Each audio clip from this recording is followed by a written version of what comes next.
Welcome once again to the hour of the time. I'm William Cooper. Ladies and gentlemen, make sure that you stay glued to your radio tonight as we bring you another in the never-ending series that we call Mystery Babylon.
Tonight's episode, ladies and gentlemen, is entitled Darkness.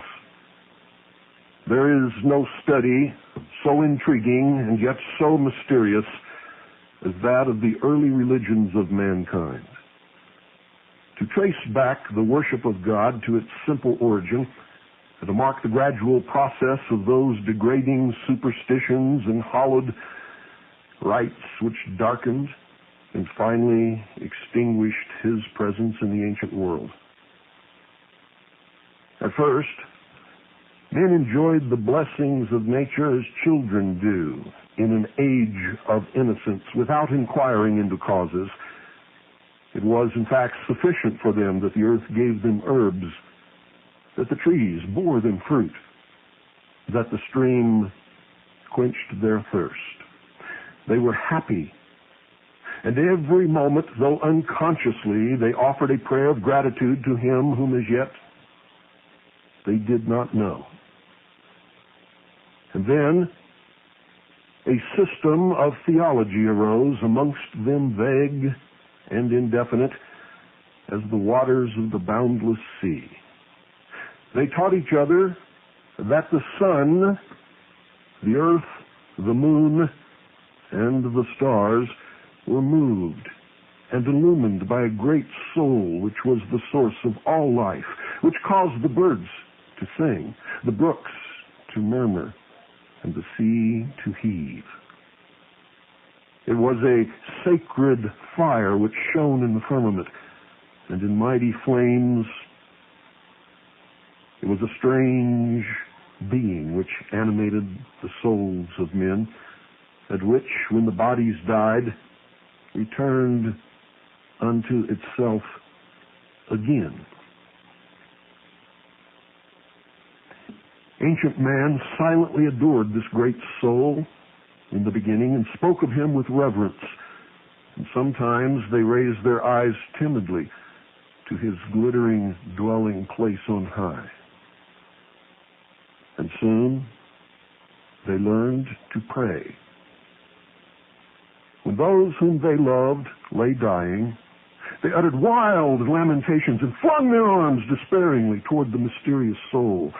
For in times of trouble, the human mind, so imbecile, so helpless, always clings back to something that is much stronger than itself. As yet, in that time, they worshipped only the sun, the moon, the stars.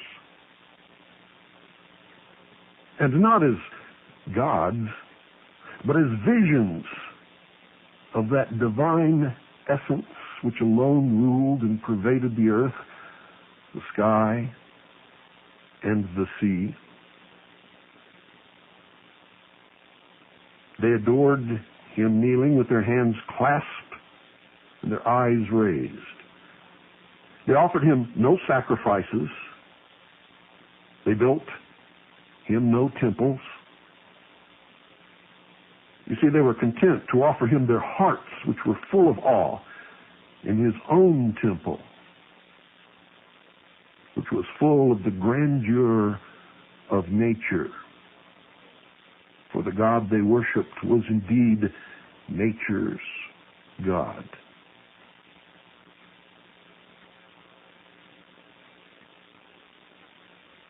And it is said by some that there are yet some barbarous islands where men have no churches nor ceremonies, and where they still worship God, reflected in the work of his uncountable hands, in the mystery and the balance and the perfection of nature. But you see, they were not long content with this simple service. There were those amongst them who learned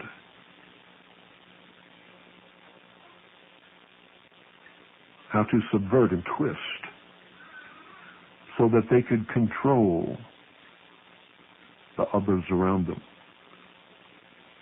Prayer, which had first been an inspiration, suddenly fell into a system, and men already grown wicked prayed the deity to give them abundance of wild beast skins and to destroy their enemies.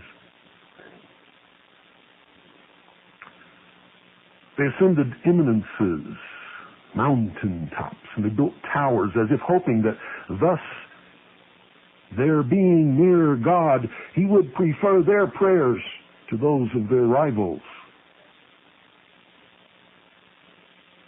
And those who controlled those eminences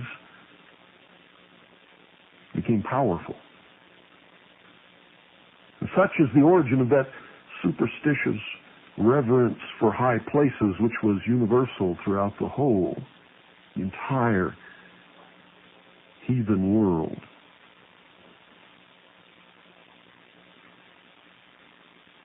And then,